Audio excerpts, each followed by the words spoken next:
Hello everyone and welcome to episode 1 of Mediocre Military Modeling, where we take quick overviews of kits I have put together.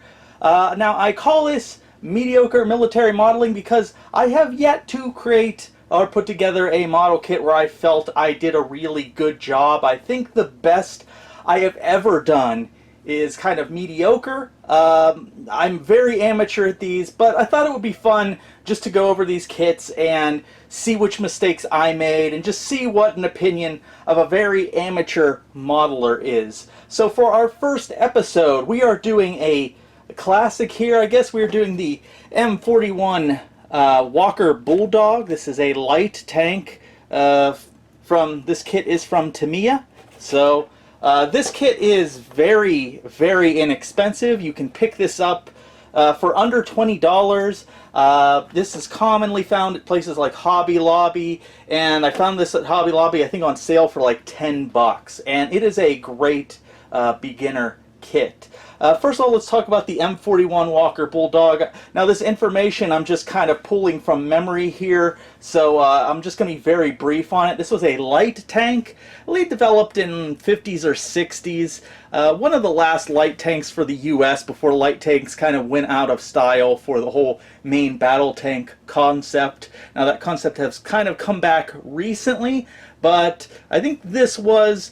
Well, there were things like the Sheridan, which were kind of considered light tanks, but you didn't see a lot of designated light tanks. This is one of the last ones. Came out, again, after World War II. Didn't really stick around very long. I believe it served the beginning of the Vietnam conflict.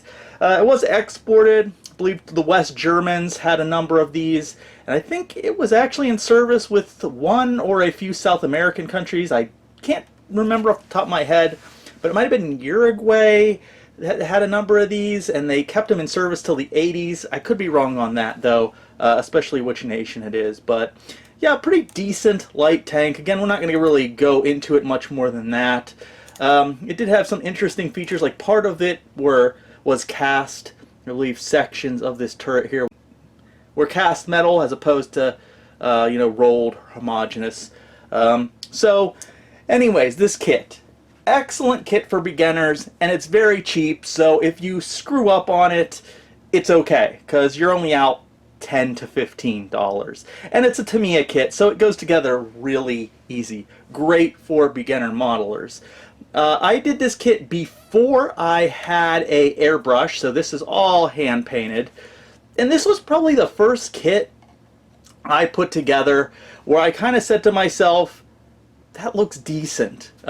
Like, that looks better than something like a artistically inclined 5-year-old could put together. And I did some things. I put some little embellishments. I added some extra, packs and stuff on it to break up the monochromatic color here. So yeah, this was the first, I don't want to say I'm proud of it, but it's the first one I built where I was like, that looks okay. I'm not ashamed to maybe put that on the shelf. Again, very little weathering done here, but again, as I said, it came together pretty well. I just think I used Tamiya olive drab for the paint here. Little bit of dirt on the treads and the tracks. These are rubber band tracks. Little issues like right here, you could see it's not fitting together perfectly. It's a pretty simple kit. So there's not a ton of detail, but it's okay. This I added. This was from another kit, the yellow, ammo designation for the 50 caliber. I did some very light, I think I did a oil paint, dot filter on this, but not much more than that. I tried to break up the color again, so things like this, like the fuel canister here, the jerry can, as some people call them. I tried to use a slightly darker shade of green. I think that was like US dark green as opposed to the olive drab. It's very similar, just a slightly darker shade of green, but it does help to break things up. I did that with the ammo box too, because these are things that necessarily didn't come with the tank. They weren't painted at the same time as the tank. So I think it's okay to maybe use slightly different shades of green for things like that.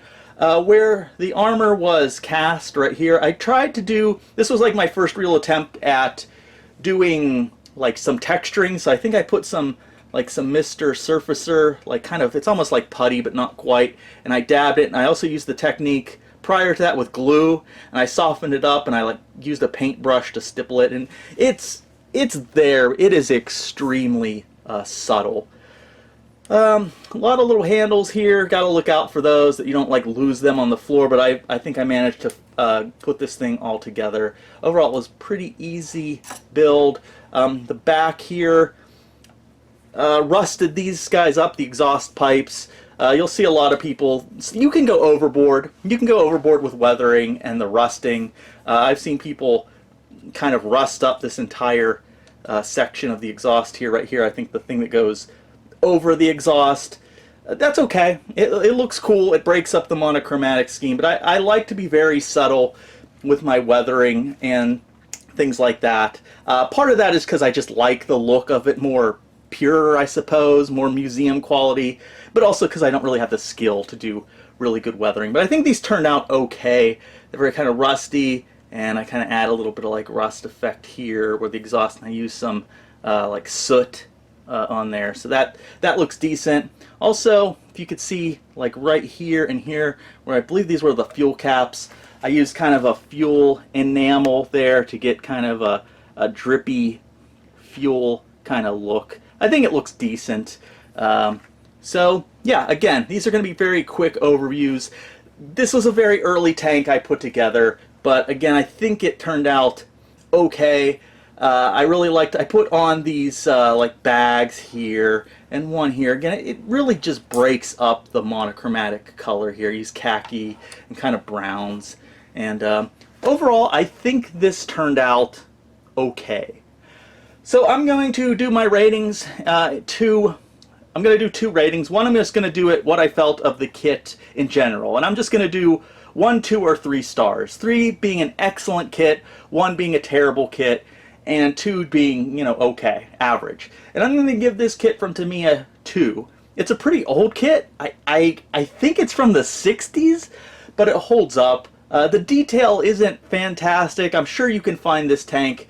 I think there's like one kit from Dragon that's probably much better detail. But again, it's probably also more expensive and difficult to put together. So this is an excellent kit for beginners, and it's very easy to put together, and if you screw it up, nobody cares because it's really cheap. But it's an interesting tank too, because again, it wasn't around long, so you don't have, you know, people don't really talk about the Walker Bulldog all that much. So it's kind of an interesting topic too. So like I said, because of the lack of detail, probably like from the age and everything, I'm only going to give it 2. It's not a fantastic kit, but it's all right. So for my personal score, how I did on this kit, I'm going to give myself 3 ratings and then a secret rating. So I'm going to, the worst I have is a artistically inclined 5-year-old could do better. That's my lowest rating. Rating number 2 would be that good old college try. That would be if there's a lot of little issues with it, but I mean, it's basically okay. And then my best rating I'll give myself is certified mediocre. And although this isn't great, there isn't a lot of places that I think I screwed up or it looks terrible, except maybe the tracks. If you really look here, like where they go together, doesn't look great. But it's kind of hard to notice. So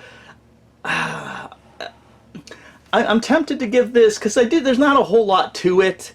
I'm tempted to give this the good old college try rating, but I think I will give this certified mediocre. So I still haven't found a kit yet that I put together that I can actually give it the secret 4th rating of good.